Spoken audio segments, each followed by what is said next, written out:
help me sing this song. I just mean it, baby. I'm gonna say what I feel. I don't know no other way.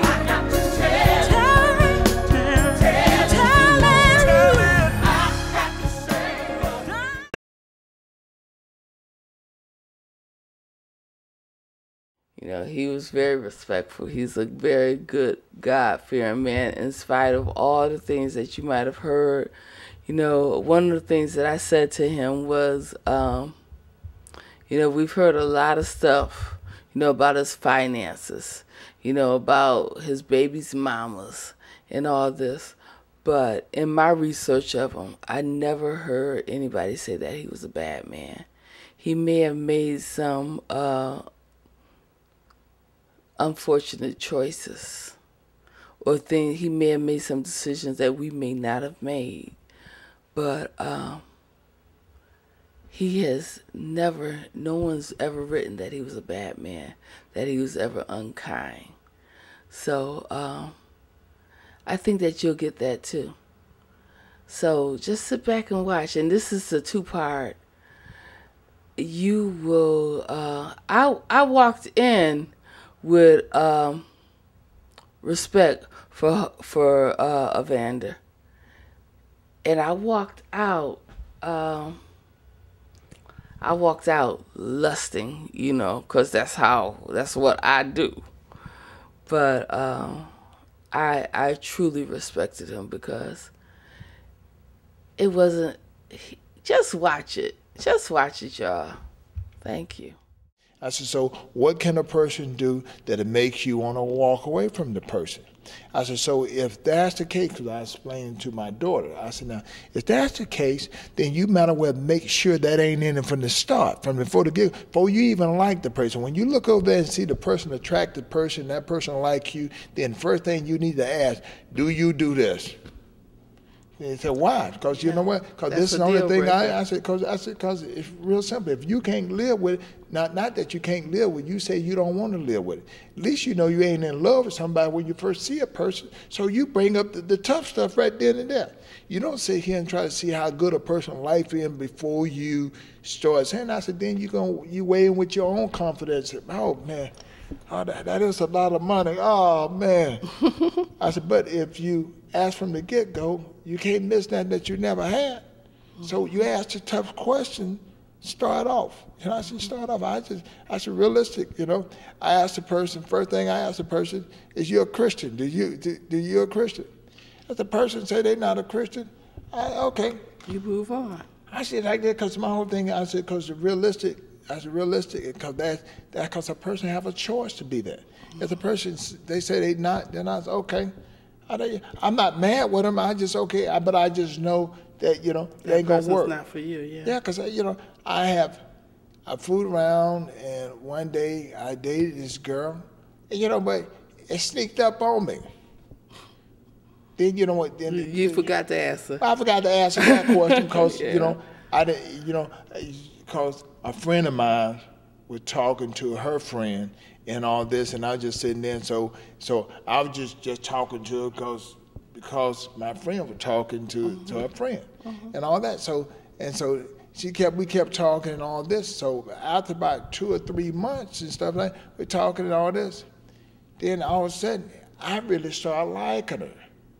First, I didn't like her because my whole thing, I'm very observant. So I look at your muscle skeleton and all this because I realized that kid is going to have a muscle skeleton like mine or yours. So I don't want to not like my kid because I don't like how my kid walk because you walk this way. So I look at everything. So I realized, okay, because I realized that, you know, I'm saying because if you've been raised a certain way and you lived in an environment that butt was the key, so all of a sudden, I just remember as a kid, if the girl have a round butt, then she was fine. Wasn't nothing else, just because she had it behind. So all of a sudden, when you get older, you realize that, you know what? I ain't never stayed with no girl because of how her butt was shaped. It's how she treat me. Right. So I had to get get past the girl having flat behind. You know, because of the whole big thing, I was like, I kept on saying, but everything else was right, but you know, it's just, you know, I was just accustomed to. My mother had a big butt. All my sisters had big butts, and that's what it is. You know, you just couldn't be too thin. You're too thin. You know, hey, something must be wrong. That's just how you were brought up. But then once I got older, I realized that ain't the key. It's how people treat you. So this girl was like with me. You know, I'm always looking for something different.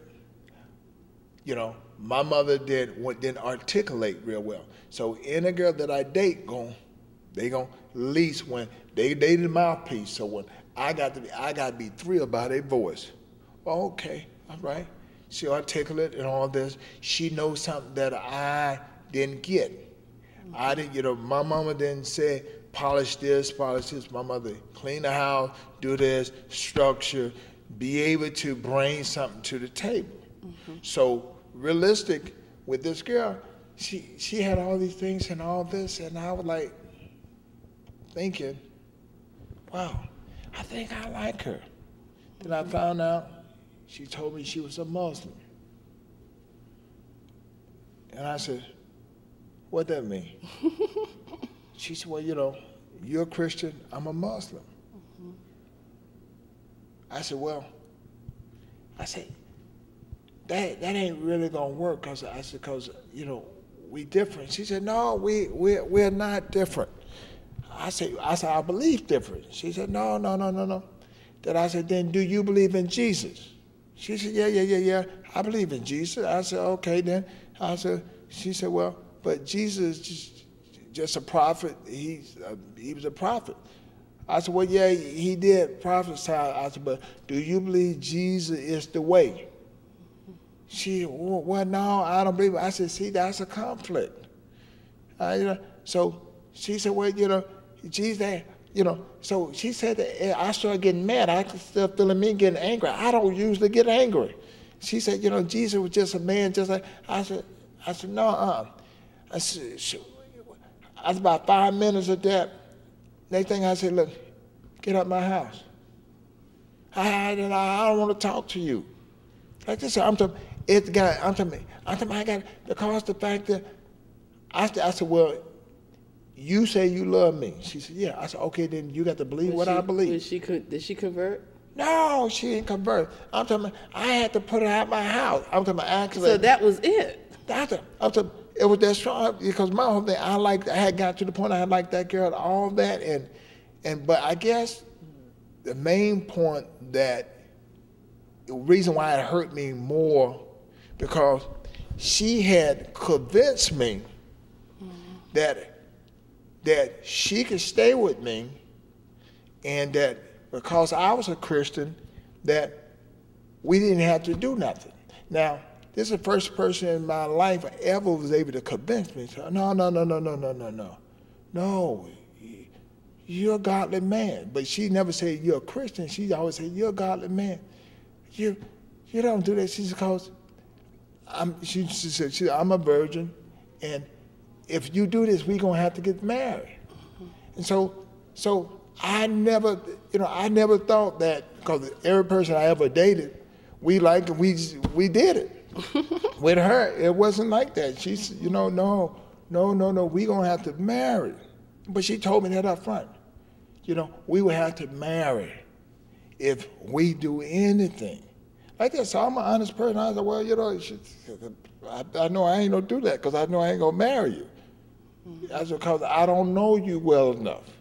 But because she put that in my mind, so all of a sudden, I was like, how in the world can this person talk me into not worrying about it because you're gonna marry? Because the whole thing, because she knew I wasn't gonna lie. I said, no. And all that, and I had dated her at 2 months and stuff like that. Then all of a sudden, I said, but I thought you said you love me. She said, well, I do. I said, then we got to be on the same card. You got to be a Christian. If she would have became a Christian, I probably would have married that girl. But you know what? But you know what? You have to respect her. She was as strong in her faith as you are in yours. I want to say, my job is not to change nobody. And even when I speak about my Christianity, I'm telling people this is what I believe in, and because God called us to love everybody. So I love you. But I just know that I can't tear with you. Because we're different, but I love you. The whole big thing, God said, love everybody. He said, love your neighbor. That's one of the second commandments. Love the Lord with all your heart, all your soul, and all your strength, and love your neighbor as you love yourself. So that's what I know I have to have with a person, but I realize I don't have to tear with a person, because when we come down to making a decision, my decision gonna be based on what the Word of God says. And if a person start taking, I'm using that as my leverage to get over on them. That can be sad, and that's gonna be the most disappointing thing about the relationship. Okay. You need to write a book. I love this book, Becoming Holyfield. It's a wonderful book, and I could see the honesty, and I could see you in this book. But you know what you need? The words of wisdom according to Holyfield, because you are a wise man. You really are. And or even the things, maybe a title called The Things My Mama Taught Me. Well, that's what the next book I was thinking, because you know what? I realize that even in the Bible lets you know, in Proverbs, it's talking, the man that listen and obey his mother, he become wise. And and I was trying to figure out why is that. So I started understanding, because God had put man in a position of power. And he put him in the power, but the respect and the reverence and wise is because you treat every woman respectfully. Even though you're physically stronger than her, you still treat her respectfully. You wouldn't do these underhand things to her. And I think, that would make a man foolish when he take for granted just because he's stronger and all this. And like this, because the biggest fight in the world, whether people realize, is that the devil try to make the woman and man fight against each other, where they never come to a understanding to do things properly. Because this is where it come up. You have all this fight, men on men, or the men's with the men and the women with the women. No, it's just real simple. If every man that come in this world come through this world through a woman, through a woman. So realistic. If you honor her and respect her, and which you have a lot to do with, the mother herself. If you let your kid disrespect you, then you have put them in a position where they're going to disrespect a lot of women. It's amazing, because I'm working on with my kid's mother. Sometimes I say, you have to put them in check. Can't let him talk to you that way, because he taught you that way. He's going to talk to another lady that way. Yep. Every kid look at your lady, so all the ladies let them get by, then they going to think every lady, this is how it is for a lady. Even as a kid in school, in grammar school, it was my mother who bust me up all the time, so I respect all my teachers. All my teachers happen to be women, like this, but I respect them. But then the teachers in school wasn't like my mother. Well, tell me something. I know you were raised by your mother. Do you think that things would have been differently? And I mean, they couldn't have been any better, because look at you. Look what you turned out to be. Your mother did a great job, and God and your mother was an incredible team. But had your father, do you think you miss the benefits of having a father to raise you? Because I grew up without my father, and I recently met him. And I understand that you met your father as an adult, and he came to your boxing matches and all of that. But when you met him, was it difficult? Because it's easy to be Holyfield's daddy when Holyfield is the champion. What about little Holyfield when you were just a little boy just needing a father and he wasn't there? Do you think about that? And has that influenced you? Because I know you're a great father. I know you have children, 11 children, right? Yes. But you are a father to each and every one of them, and I respect that. And I think that's commendable. And you can have 100 more as long as you can be there for them. And it's not just the financial part, because you know being a father is so much more than just money. Yes. So do you think, do you remember what my question was? I'm just talking so much. Okay. I do remember. Because I'm talking so much. See, what it is with me, I met my father when I was 21. Okay. Now, you got to understand that everything kind of turns with that mother. Now, my love wouldn't be nearly for my father what it would have been if it was for my mother. My mother didn't have no hatred towards him, anything like that. So that forgiveness still comes from that mother who taught you. Now, if I was a mean, nasty man towards my father, it would be because of my mother too. Because then it would be me as an adult to change my mind. But my mother had me to pray for him and all this. Even as a kid, I had to pray for my father too. When I turned 21, I was a millionaire, and my mother, coming from Olympics, my mother said, "We gonna go to see your daddy." I said, "What daddy?" I was mad. Yeah. "What daddy? What you mean? You know where he at?" And she said, "Well, yeah, I know where he at." And I never talked back to my mother a day in my life. And but I was upset because she knew where my father was and all this. And so she said, "We gonna see?" I said, "Mama, I'm rich already. Why I want to see him for?" She said, "Because I said so." Like this. She said, "So go get your van and come pick me up, and we're going to see your daddy." I was upset, but because my mama said it, I went on and did it. And so I take my brothers and sisters and stuff with me and all this because everybody wanted to go. Now, I go, but I'm riding, and I'm feeling a little good.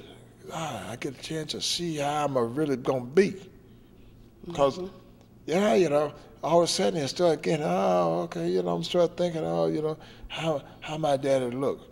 Do I really look like my dad or what? I get a chance to see for myself. So we drive all the way to Atmore, Alabama, a long way, and the late light, the sun come up and all this, and we riding, and I'm asking which way. My mama really don't know. So like this, so with this thing with men, when women don't really know, somehow we get kind of mad a little bit. So I said, "Well, Mama," said, "Well, I think just go on down the street." So I looked over here and I see this man chopping wood. I said, "Shoot, that probably my dad there." And I go on down the street, and we go to my uncle's house, which I never met him. And my mom knocking on the door, talking real loud, and he talking, "Who is it?" So I'm used to my mama talking loud, but I ain't used to nobody shouting back at my mama loud. It's one of the things that, boys, men, they don't want nobody saying nothing bad to their mama, but we don't care about our mama saying something bad to them. So, and he comes, "Who is it? No, don't like that." He's just yelling all this, and my mama said, "Aunt Laura." Who? And he's just screaming and hollering all this, and it was making me mad. I'm saying, "I'm gonna whip his," I'm mad with him. You're an Olympic champion. So he comes to the door. And he look. He said, "Hey, Laura, God, I ain't seen you in 25, 30 years, God." And I just then he go, "Who is that?" Like that, and she's "Oh, that's Then he said, he looked just like Kite. He said, oh, that's his son. Where did you have him? Like this. So, you know, he was shocked like this. And so I started easing down a little bit and said, you know, we came to see him. Well, he down there chopping some wood. So that was your father. He's down there chopping the wood. So we go down there and there he was chopping the wood. And the first thing I said, shoot, I came from good stock. I ain't get this body for mama. I'm like, you know. So he was nice and strong. Well, yeah. And it was one of these things. Then all of a sudden his kids come out. Now his kids come out the house and they say, hey, that's Holyfield. We just seen him on the Olympics. He said, hey man, what you doing up here? I said, look, this is my daddy. We brothers. Oh man, they took me all over this town and all this. You know, so you know, if one of the things, it was like a good reunion. Yeah. But you know, I'm sitting here, and everybody that tell me about it, they say, "Do you know who your father outworked everybody?" So you know, my sister told me when I was a kid that your dad outworked everybody all the time. So all of a sudden, these people telling me, your dad was a lumberjack. He was the strongest man at the time. He could pick up a car. He can lift up a back end of a car. Your dad. So all these things they saying, I realized everybody who wrestled me as a kid, everybody said, that guy, that's strong. Everybody, you know, I was stronger than just about everybody in my family, physically strength. And I didn't know. And you got that from your daddy. Then all of a sudden, but when they said, your dad wrestled a bear. They put a muzzle on that bear, and they gave your dad $100. Your dad in there took down the bear. Like this, and I'm like, they said, man, your dad is incredibly strong. Then all of a sudden, I found out that my daddy didn't fight nobody. Was always meek, always just humble, and all this. My mother drank. My daddy didn't drink. So my mama liked to party, my daddy didn't. So my daddy would sit in the truck and go to sleep. And he would go to the club when the thing was over, help my mama because his spill got drunk and help her out. And that's it. And he just never drank and all this. And I'm like, wow. So you were more like your father than you knew. Yeah, because my mama blow up like gasoline. You like this. Yeah, your father's even killed. And my dad was just real humble. Like, my mama used to get on me. She said, son, why you let people talk to you in the kind of way? Mama, like, I never liked fight and all this. So it's almost like, how in the world you get into boxing if you don't like fight? I found something that I was good at. I just wanted to be good in something. So when I found boxing, this is what I was good in. And I said, well, Lord, thank you. I got something, I'm going to just stick in it to Lord, too. I'm going to ride the wheels off it. I could talk to you forever. You know, the stories, you're like a great storyteller. And I haven't even asked any of the questions that I wanted to ask. Like, what was the hardest, who hit you the hardest? Well, you know, I'm saying, all the people hit hard. You know, you but don't know, judge the punch. But I've been knocked down by 3 or 4 times, so it was a hard shot. But you know what? I got up. Well, who did you hit the hardest? What did you, when you just, you just knew that it was more than just you. God was landing that punch. Tyson, when he bit your ear, did you just want to knock him out? You wanted to keep going in that fight. You didn't want to stop. Well, it's one of them things I realized the Tyson fight, it represents what God talk about forgiveness. You know, Tyson owed me money for that fight because, I paid to see the fight. He bit your ear. I still had to keep, because he was disqualified, I didn't get my money back. So when you talk to him, tell him he owed me. The big part of that fight was the classic of what forgiveness is all about. Because when he bit me on my ear, and then the fight was over, and I was sitting there and I was mad. Because one thing, I wanted to bite him back, because I grew up in that kind of environment. They said, if you want to ever stop somebody for doing something to it, do it back to them. So, I was so happy that I didn't do it. And And then that night when I got out the ring, people kept on asking me, and they were just, everybody started talking about him so bad. And I said, look, wait a minute. Look, I forgave the guy. I said, there ain't no sense. I said, you all trying to get me mad again by talking about it. I said, it's over. He bit me. I said, you know, it's done. I said, I made $35 million. I said, who in the world could make $35 million? I said, now, who would you let bite you for $35 million? I said, now, I got $35 million in 9 minutes because somebody bit me on the ear. I said, now, well, what is the bad thing about this? Then why don't you let it go? So because I knew that the most important thing in life, if you don't forgive, you'll mess up your whole flow of life to how things are supposed to be. We don't become who we are in one day. And so that incident that happened to people, and you let it mess up your whole day, cause something happened and mess up your whole day, 24 hours, something that lasts 5 minutes and you let it mess up 24 hours, something is wrong. Something is wrong with you. You're taking the wrong attitude about it. So my whole approach about life itself, cause good things and bad things happen to good and bad.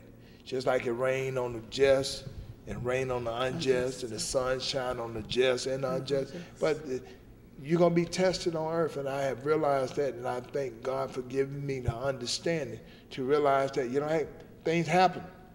But, you know, you got to shake it off. And roll with it. Well, and you know, it gives you strength to do it.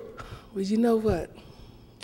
You know, I thought that you know, like everyone else, that you were a champion just because of you being a powerhouse boxer, you being in the ring, you having this large house, you know, that persona larger than life. But I changed my mind. You're still a champion, but it's for different reasons. You know, because it's the making of a champion. It's not how fast or how hard you can hit. You know, when I tell you this, I'm telling you this from my heart. I believe this with my whole heart, because this is one of the most enjoyable interviews I've ever had. And I admired you from afar before, but getting to talk to you. All right, now, y'all, this is where y'all flood the radio stations, everybody, and say, that was on point. This is when y'all tell Holyfield, y'all go out and buy his book, because everything that he said, he goes more and more detail in his book. This is where y'all make donations to his foundation. This is where y'all just tell folks everything, because this man practices what he preaches. Thank you for watching. I'm Kelly, and you just saw a conversation with Kelly and the real deal Holyfield. Thank you. See you next week. I promise you, we're going to have something good.